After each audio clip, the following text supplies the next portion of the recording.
Hello, hello, hello, and welcome to Daily Spark with Dr. Angela. I am your host, Dr. Angela Tester. You know what I like to do on my show. I want to enlighten, inspire, and empower you to be your best self. Scripture reminds us that the tongue is a small thing that makes grand speeches, but a tiny spark can set a great forest on fire. And today we want to get you fired up about family. But you do need a sense of humor for today. So I hope that you will be able to enjoy what we are sharing. What are we sharing? The news from Arkansas. At least that's the title of the book of my author today, and her name is Valerie Katz. Now, I love it. I have spent time in the heartland, and let me tell you, I love that section of our country. It is beautiful. Well, Valerie is a 77-year-old California native. Her children were unofficially forbidden from moving more than 1 hour and a half away from her. Sounds like a rule my mom would have set down as well. Well, one day she just informed them that she was getting married and moving to Arkansas. She had no idea that living there would be like living in another country.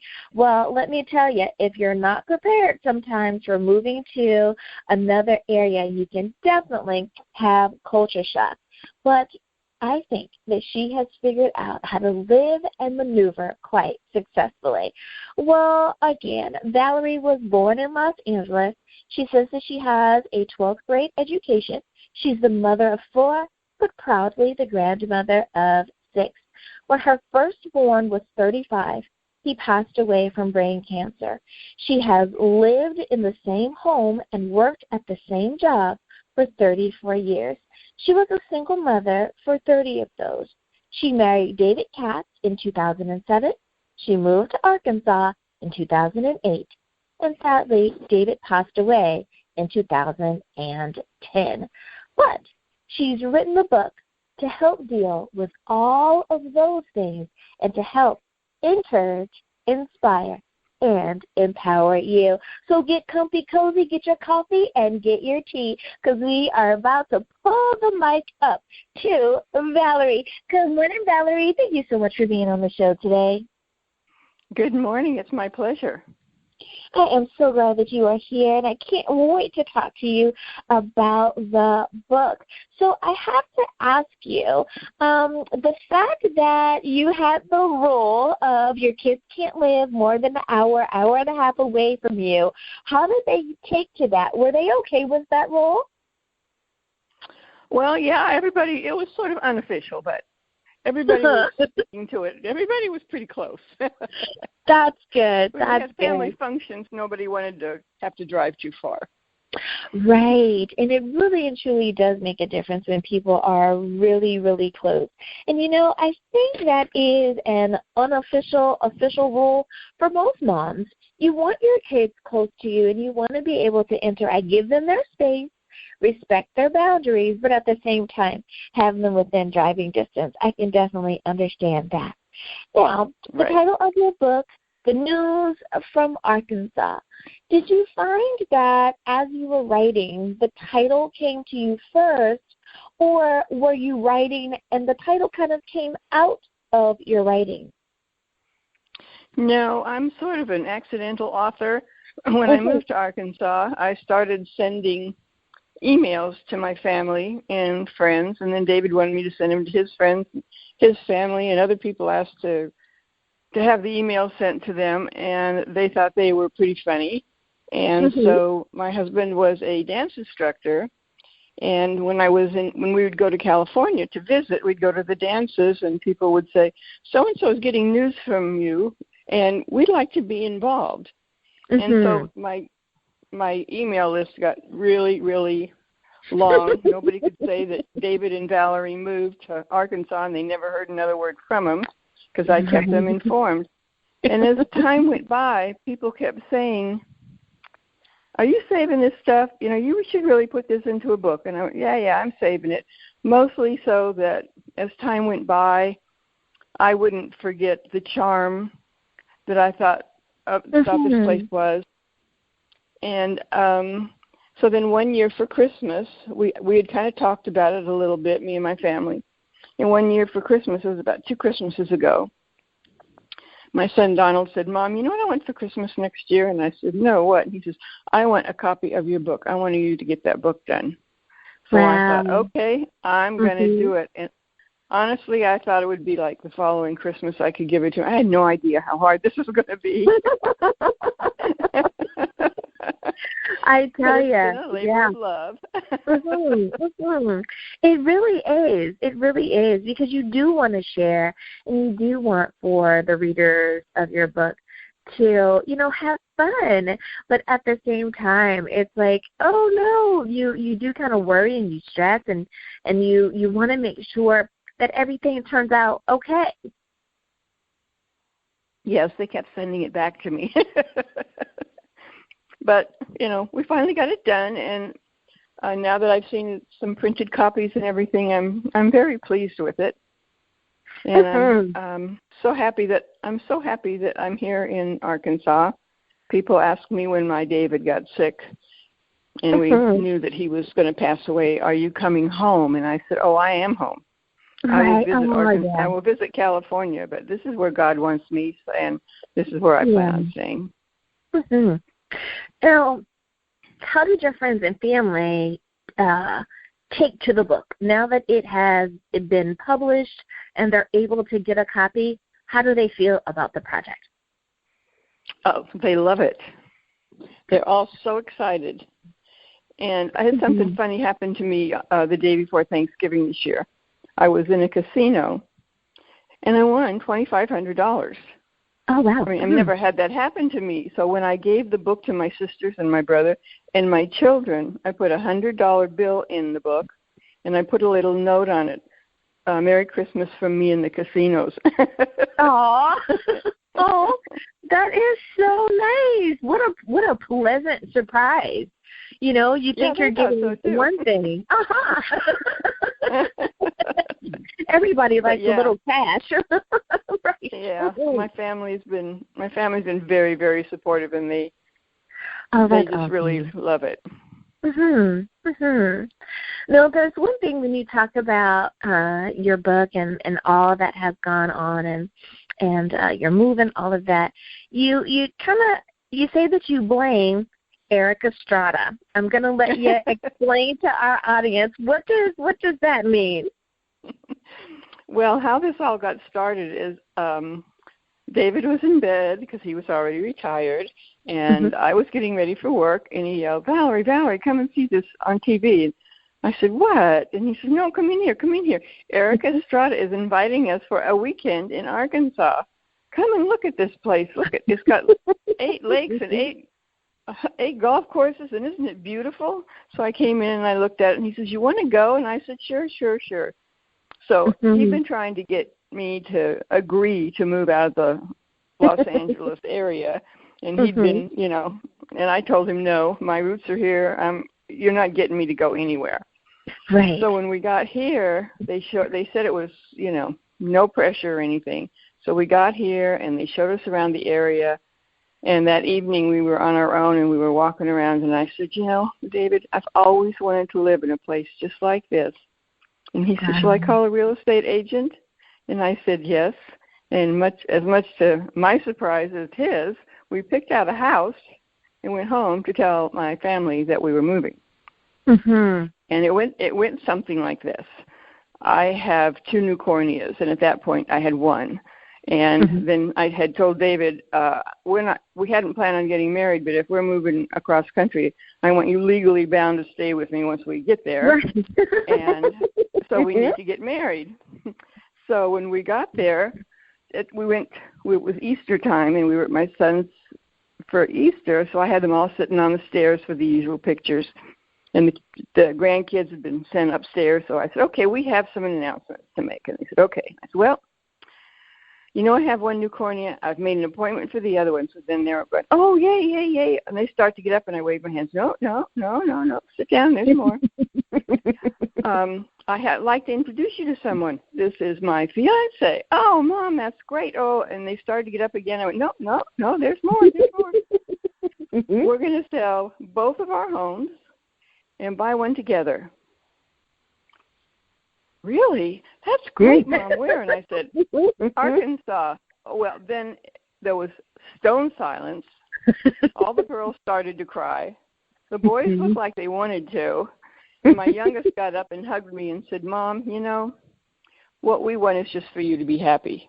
And that was it.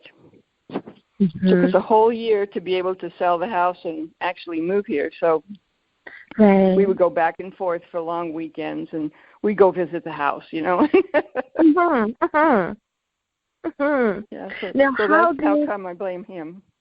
Right. No, I think that's perfect. It's exactly his fault. And you say that lovingly. You know, if that commercial had never come on, maybe you wouldn't have moved then, because we never know, you know, what God has in store for us. And it's wonderful that he was able to use Eric Estrada in that commercial to get you to the place that you ultimately needed to be in order to do the things you needed to do. I absolutely love it.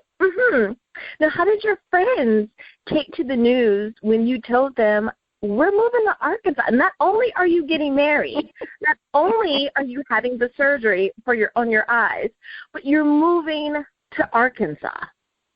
Well, honestly, they all thought we had lost our mind. And I worked the door at David's dances, and we gave 3 dances a month. And people would come in and they'd look at me and say, so have you got your suspenders yet? You know, and that kind of stuff. And you guys, really, why are you moving? And they would say to David, how come you picked this place in Arkansas? And he says, well, it has 7 lakes and 8 golf courses. Well, David, do you play golf? Well, no. Do you fish? Well, no. So what's the attraction? He says, oh, well, it's beautiful. We're going to love it. Right. Oh, my goodness. I just love how open-minded you guys were about it all. And I can relate a little bit. I was born and raised in Virginia. I moved to California, and just the shock, the surprise, like you said, the tears, but the hugs at the same time that you get when you're telling someone that you're going to move. And not only did I move far, I moved to a whole other coast. So I can relate that it was like, oh, my goodness. Well, what's so special about California? Well, I can understand them saying, what's so special about Arkansas? But in that particular place, you do what needs to be done, and there's always a plane that can take you home. So I love that. I love it. Well, it is just about time for us to go to break, but I want to ask you, Valerie, if you would please, can you remind everyone, what is the title of your book, where can they get a copy, and how do we stay in contact with you? Well, you can get a copy at Amazon. Just where it says search, just type in The News from Arkansas. Sense of Humor Required, because that's the full name of the book. And you can also get it from iUniverse, like the iPhone, the I, and then Universe, who are my publishers. And you can get it on their website. And I have a Facebook account, but that's about it's all the social media I'm doing right now. All righty, everyone. Now you know where you can get a copy of the book. We'll be back right after this.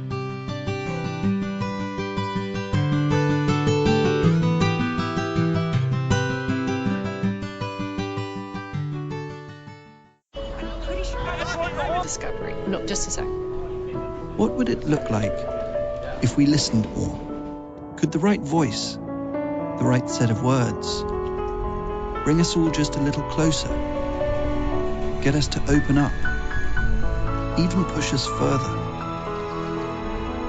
It could, if we took the time to listen. The most inspiring minds, the most compelling stories. Download Audible and listen for a change. Hi everyone, Dr. Angela here. Did you know that Daily Spark is now on Facebook? That's right, you can visit with me at facebook.com/Daily Spark with Dr. Angela.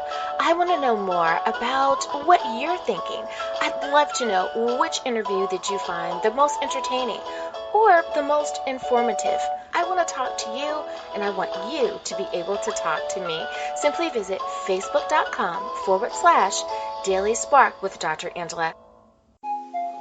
Smell Good Spa for the women who are making a conscientious change in their personal care products.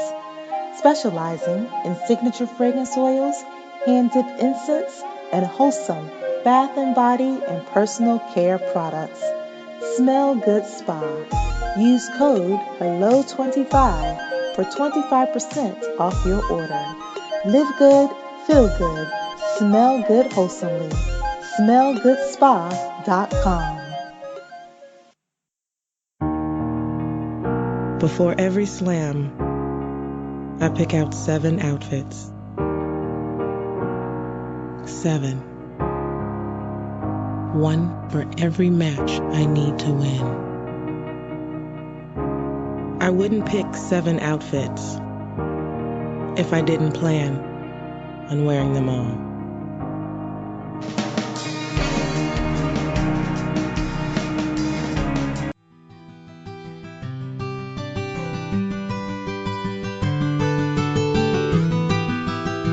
And we are back. Thank you so much for joining me for Daily Spark with Dr. Angela.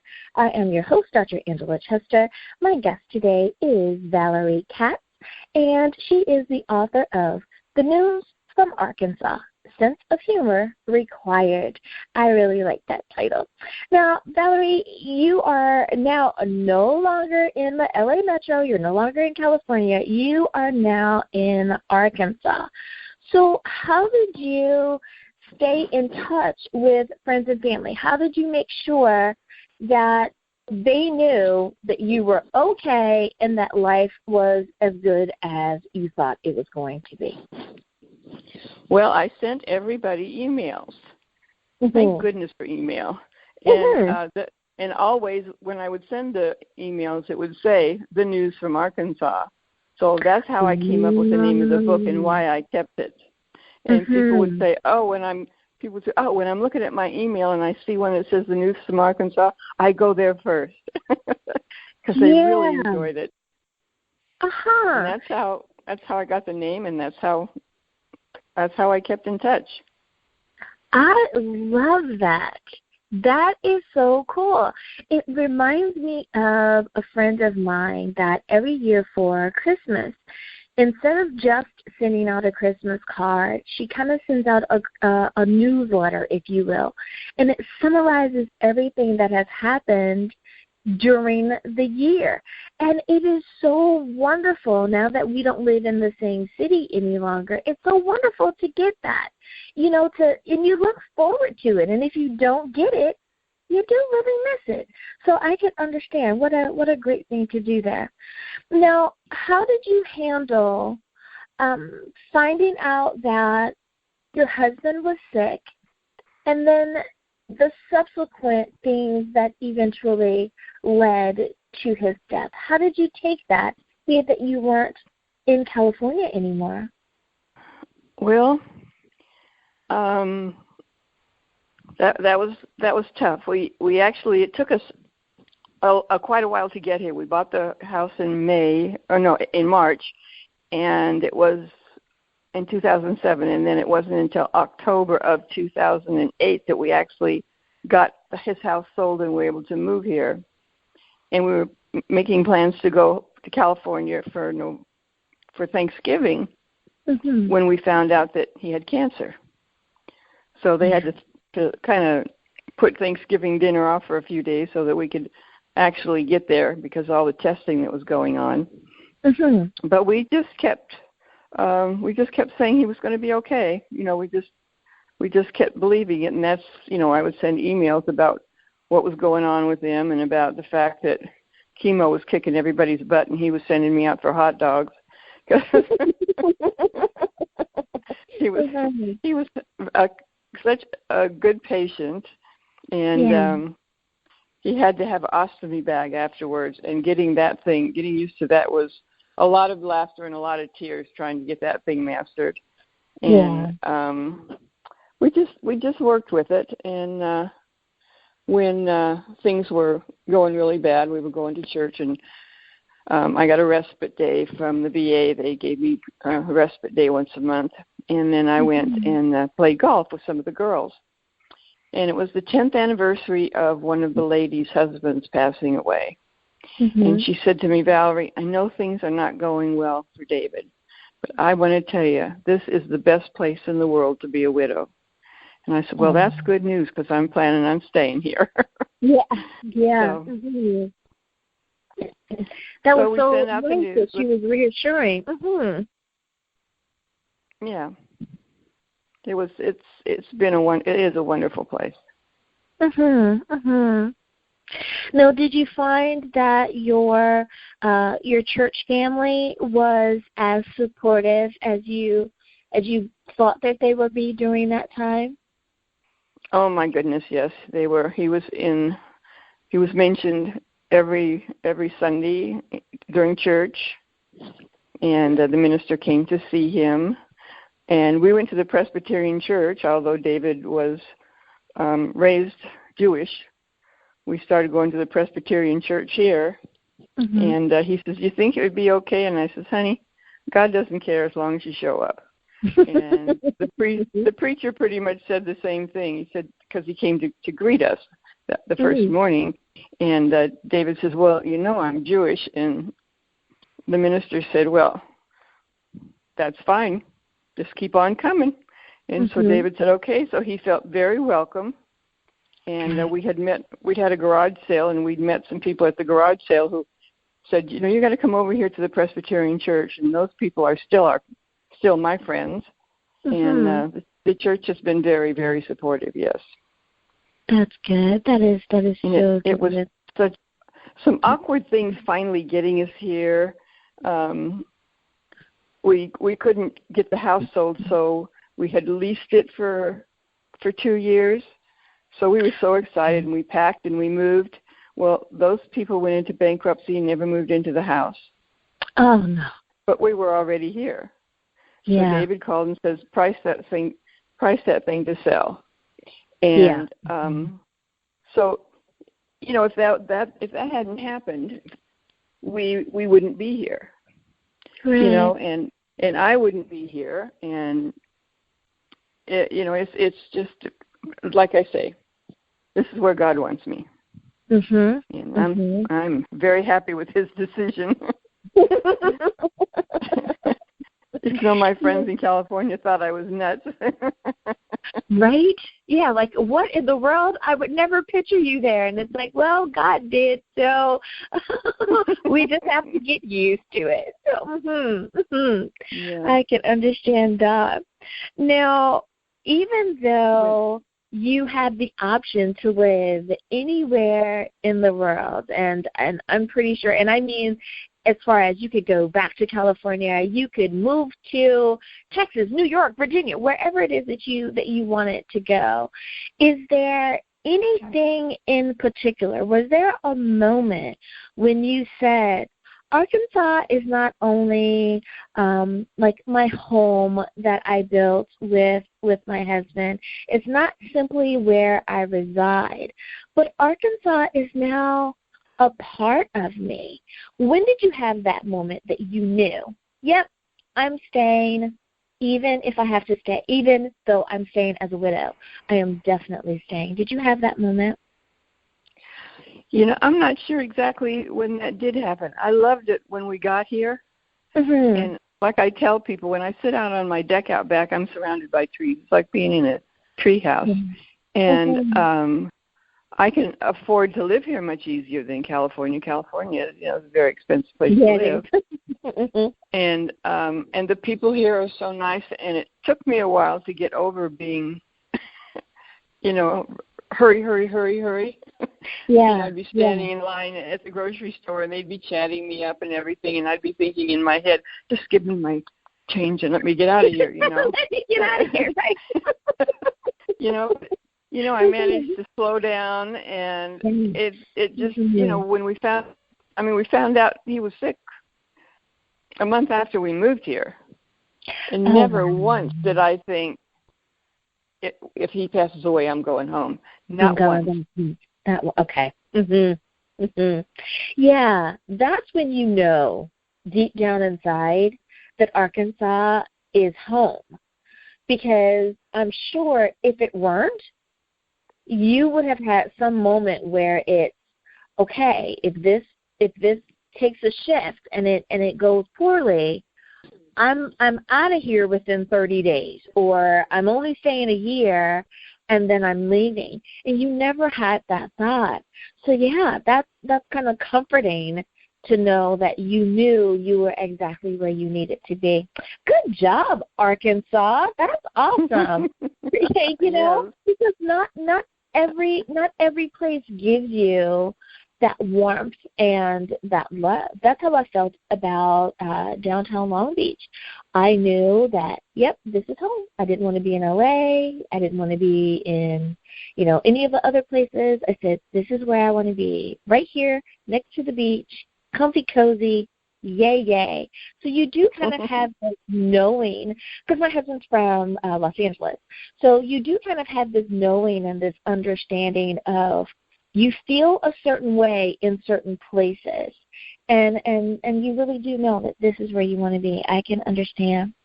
Now that your husband has passed away and you are adjusting to life in Arkansas as a widow, are you still sending out your emails? Are you making new friends? Are your activities the same? How has life changed for you, or has it changed other than the portion of that your husband has passed? Well, I told everybody when David passed I was going to get in my motorhome and go to California for a month, which I did. And in that month, my sister Martha moved from California to Arkansas to live with me. So when I got home, she was already here. That kind of helped that transition, of not having an empty house. But I've met some really nice friends, and I've learned to play bridge. I play bridge and mahjong with friends here, and my golf has kind of taken a back seat because I was going to play all the time when I got here, but with David being sick, that just didn't happen, and I've never really picked it up again. But yeah, I have lots of friends, and I have a new gentleman friend, and life is great. Well, you can't just say, I have a new gentleman friend and just keep on going. We have to stop there. I know, ladies. I know. I heard you say, ooh. So we have to talk about that. So now that you have a new gentleman friend, how have things changed for you, or have they? Well, yeah, somewhat. The church was very much in charge of that too, because my mom said, are you going to get married again? And I said, no, I'm done. Right. But the church at that point, I was playing 9 holes of golf 2 Fridays a week with the church during the summer. And then everybody went to dinner afterward. So they just pair me up with somebody. So one day they paired me up with Bob, and then a couple of weeks later they paired me up with Bob, and they just kept pairing me up with Bob. And then we'd have dinner together afterwards, and then there was dinner and dancing that we all went to. And Bob felt the same way as I did, that he didn't want a relationship, but it was nice to have someone that we could play golf with and go out to dinner. And then slowly our feelings for each other changed, and we fell in love. Yeah. Oh, wow. That is so awesome. That is so awesome. Yeah. I love it. That's working out well. So thank you, church, for having for taking care of me. the foresight. I love it. That is so awesome. And you just never know, what's going to lead to another thing. So I am so happy that not only have you moved to a place that is exactly what you wanted ultimately, and that you have the love, you have the support. Now you have even more great relationships with the people that are there, and it's just really nice to hear the smile that comes across when you talk about Arkansas and where you are, but also to hear that in your voice when you talk about your book. I am so glad that Arkansas brought all of this to your life, because now you were able to share it with us. That's just amazing. That's awesome. Well, I hope everybody has a chance to read it. Yes, most definitely. Well, we are just about out of time, and I want to make sure, Valerie, that everyone knows, again, the title of your book, where they can get a copy, and if we wanted to stay in contact with you, how do we do that? Well, I'm on Facebook. I have a Facebook, Valerie Katz Facebook account. And you can get my book on Amazon and at iUniverse. And you just type in The News from Arkansas, Sense of Humor Required, and it just pops right up. And there's also a digital book you can get. But if you get that, it's great. I read all my books on my phone. But if you get the book, you've got to turn it over and look at the picture on the back, because there's a picture on the back of me after a fall I took in 2012. And it's one of my favorite pictures. It's horrible, and I just love it. And when Bob and I were first seeing each other, I went to California, and we were talking on the phone. He says, I don't even have a picture of you. And I said, oh, I'll send you one. And I sent him that one. See, a sense of humor is required. I love it. I love it. Well, Valerie Katz, thank you so much for being on Daily Spark with Dr. Angela today. Well, thanks for the invitation. I've enjoyed it. And listeners, thank you as well for tuning in as well. And as always, may the Lord continue to shine his face upon you. May you receive his grace and his mercy in all that you do. Until next time, everyone, be blessed in the Lord. Bye-bye.